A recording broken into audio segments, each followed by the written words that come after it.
Abandoned as a child, with only a torn photograph and no name, he grew up in foster care and clawed his way to unimaginable wealth. But success meant nothing without answers.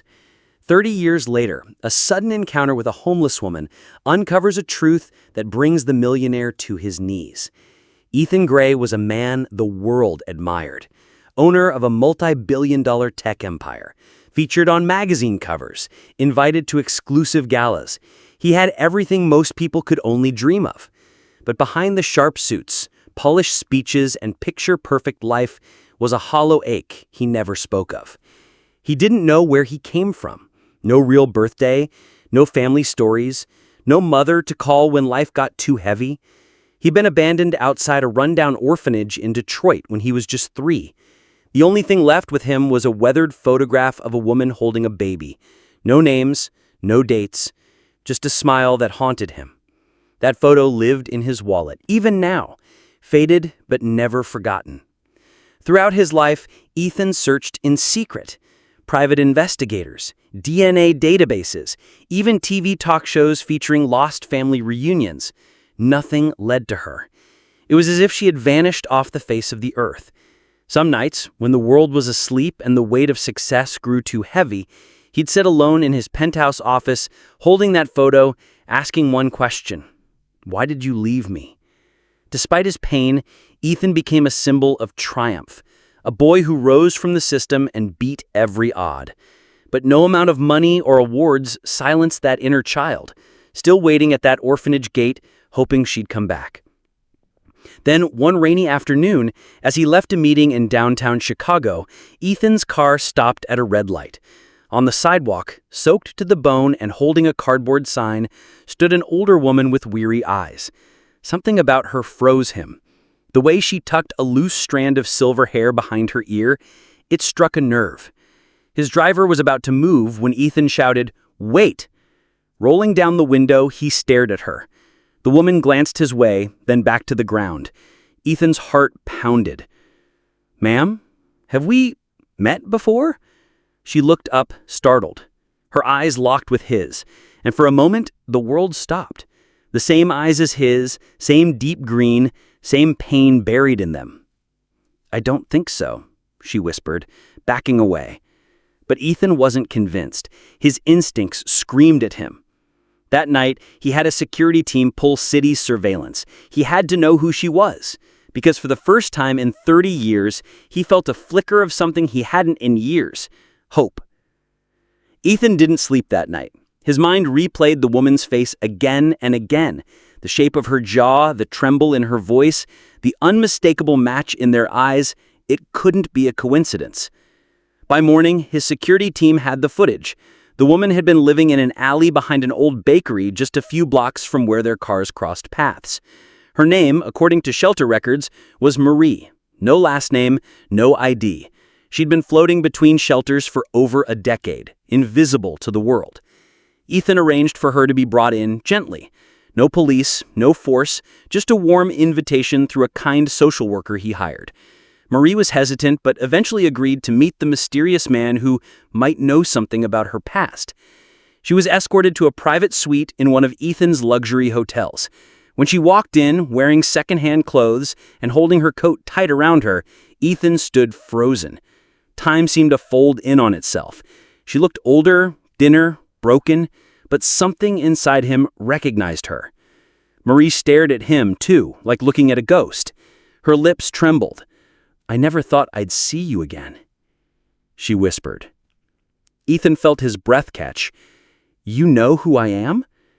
Tears pooled in her eyes. "Your name wasn't Ethan. I named you Caleb. You were born in a hospital I barely remember. I was young, alone. Your father left before you were born. I couldn't find work, no food, nowhere to live. I thought giving you up would save you, but I never forgot your face." She reached into her coat pocket and pulled out a fragile piece of paper wrapped in plastic. It was the same photograph Ethan had carried for 30 years. Only hers wasn't torn. She kept the other half. Ethan's hands shook as he took it from her. It completed his photo perfectly. "You kept it all this time?" He choked. Marie nodded. I've walked the streets for years hoping to see you. I watched you grow on TV. I knew you were my boy. I just didn't think you'd ever forgive me." The room fell silent, thick with 30 years of grief, confusion, and longing. Ethan sank into a chair, burying his face in his hands. His mother, the woman he thought had vanished, had been just miles away, living in silence and shame. The truth wasn't abandonment. It was sacrifice. The reunion shattered Ethan's carefully built world. For 30 years, he'd imagined all kinds of endings, that she was dead, in prison, or had simply never cared. But now, the truth stared him in the face, gaunt, tired, but still full of love and guilt. Marie sat across from him, nervous hands clutching the teacup she barely sipped. Ethan couldn't take his eyes off her. He dreamt of this moment so many times, but now that it was here, he felt everything at once. Joy, rage, relief, sorrow. "Why didn't you ever come for me?" he asked again, his voice cracking. Marie looked down. "I did. I tried. They told me you were adopted and moved far away. I had no money, no lawyer, no rights. I gave the system my baby hoping they'd protect you. But I didn't know they'd erase me." Her words struck deep. Ethan remembered those cold, lonely years in the orphanage, the foster homes, the nights he cried himself to sleep, wondering why he wasn't wanted. "I hated you," he said honestly. "I thought you just left." Marie nodded. "I hated myself too."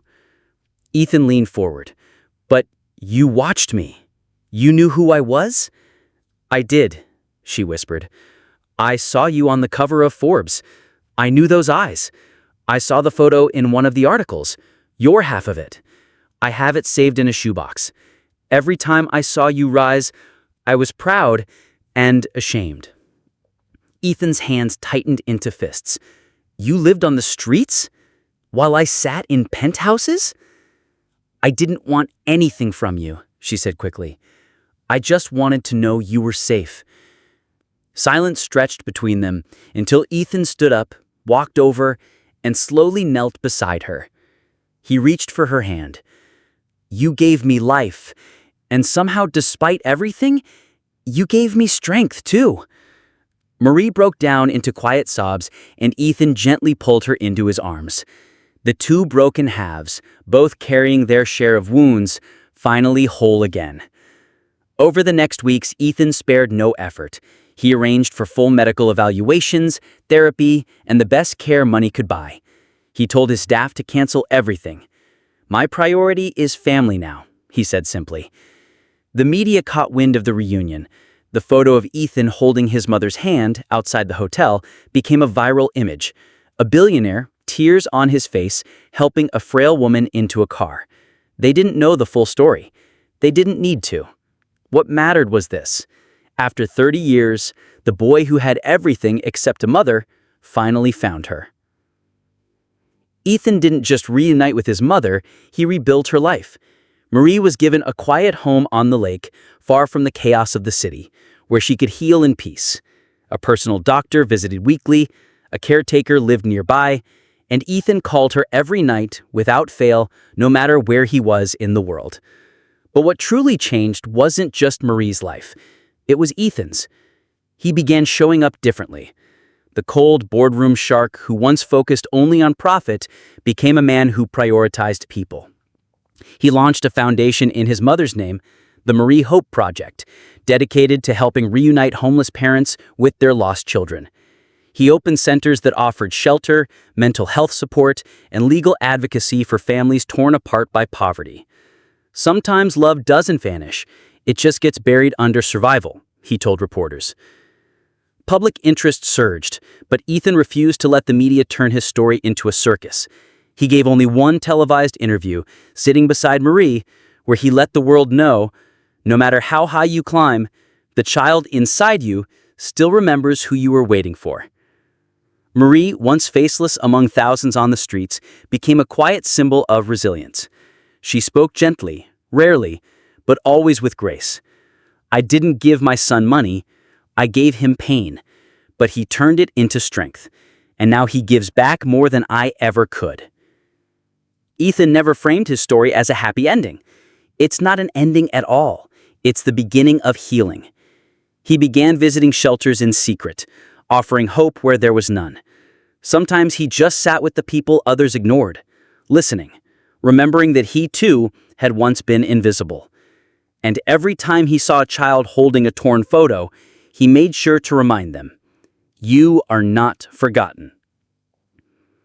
Moral of the story: life doesn't always give us perfect beginnings, but forgiveness can give us powerful new chapters. No amount of success replaces the need for love, and sometimes the richest people are those who rediscover where they truly came from.